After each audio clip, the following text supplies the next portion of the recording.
অব্যাহত বালি মাফিয়া রাজ, কোথাও ইটভাটার আড়ালে, কোথাও আবার একেবারে নদীর ধারে। এভাবেই হলদিয়া ও মহিষাদল ব্লকের হলদি নদী তীরবর্তী এলাকায় চলছে বছরের পর বছর বেআইনি বালি খাদান। হলদি নদীর ঠিক অপর প্রান্তেও বালুঘাটা, বাঁশখানা, জালপাই, গঙ্গামোড় এলাকায় চলছে বেআইনি বালি কারবার।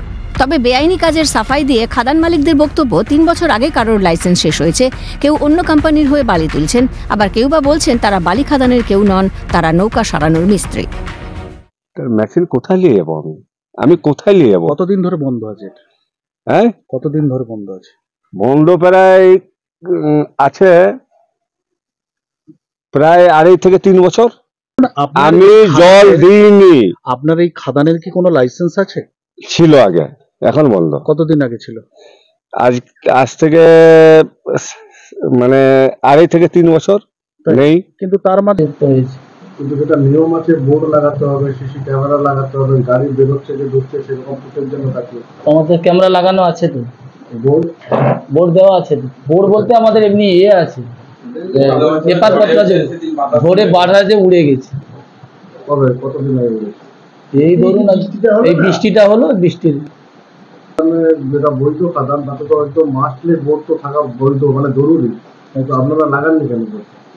ওই ঝড়ে উড়ে গেছে। তারপরেও তো অনেকটা দিন কেটে গেছে, ন্যাশনাল তৈরি করতে দেওয়া হয়েছে। বলতে পারবো না, আমরা তো এখানে কাজ করি। কিসের কাজ করেন? ওইখানে সামনে। কিসের কাজ করেন? এমনি মাঠে, বোর্ডের মাছের। তো আপনারা তো এখানেই ছিলেন তো?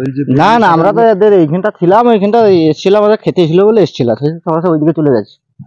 কিন্তু আপনার তো ড্রেস দেখে মনে হচ্ছে না যে আপনি বোটে কাজ করেন। না, ওই তো বোর্ড ওখানে তৈরি হচ্ছে, চলুন দেখবে। স্থানীয় বাসিন্দাদের একাংশের অভিযোগ, প্রতিবাদ করতে গেলে বালি মাফিয়ার হুমকির মুখে পড়তে হয়। আমাদের তো রাস্তা ধারে বাড়ি, আমাদের একটু প্রতিবাদ করি আমরা সুদান, ঠিক আছে। রাস্তা ফাস্তা গাড্ডা গেলে একটু জল বর্ষা হলে একটু প্রতিবাদ করি, এই আর কিছু না। ঠাসাই বলতো ভয় দেখাইতো, ঠিক আছে। এখন আর কিছু ওইসব প্রবলেম নেই, ঠিক আছে। কে কি করবে তখন দেখা যাবে, ঠিক আছে, এইসব বলতো। এই নিয়ে শুরু রাজনৈতিক চাপানুতর। বিজেপির অভিযোগ, শাসক দলের মদতেই এভাবে বেআইনি বালি কারবারিদের রমরমা। রাজনৈতিক দল সর্বত্র অবৈধভাবে কাজকর্ম করছে, কোথাও বালি খাদান, কোথাও কয়লা খাদান, সব জায়গায় এই সমস্ত দুর্নীতি করে চলেছে। এই সরকারটা হচ্ছে দুর্নীতির সরকার। আগামী 26 সালে এই সরকারের পরিবর্তন অবশ্যম্ভাবী।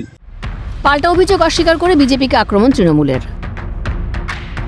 এবং কোনোভাবে ইল্লিগাল কোনো কাজের ক্ষেত্রে আমরা থাকি না, আমাদের দল থাকে না, দল সেটাকে বরদাস্তও করে না। বিজেপি যেহেতু কোনো কাজ নেই, কোনো রকম উন্নয়নে নেই, কোনো মানুষের বিপদে আপদে নেই, কোনো রকম কোনো পুজো পার্বণে নেই, তো সেখানে ওই ধরনের সমালোচনা করে ওরা সংবাদ মাধ্যমের কাছে বেঁচে থাকতে চায়। এইটার কারণে এইসব কথাবার্তা বলছে। অতিরিক্ত জেলাশাসক বৈভব চৌধুরী এবং জেলা ভূমি ও ভূমি রাজস্ব দপ্তরের বক্তব্য, কোনো বালি খাদানের অনুমতি দেওয়া হয়নি। তবে নদীর চ্যানেল পরিষ্কার রাখার জন্য প্রয়োজনীয় অনুমতি দেয় সেচ দপ্তরের অধীনস্থ সংস্থা। এক্ষেত্রে কি হয়েছে খতিয়ে দেখার জন্য হলদিয়া ও মহিষাদল ব্লকের বিএলআরওদের নির্দেশ দেওয়া হয়েছে।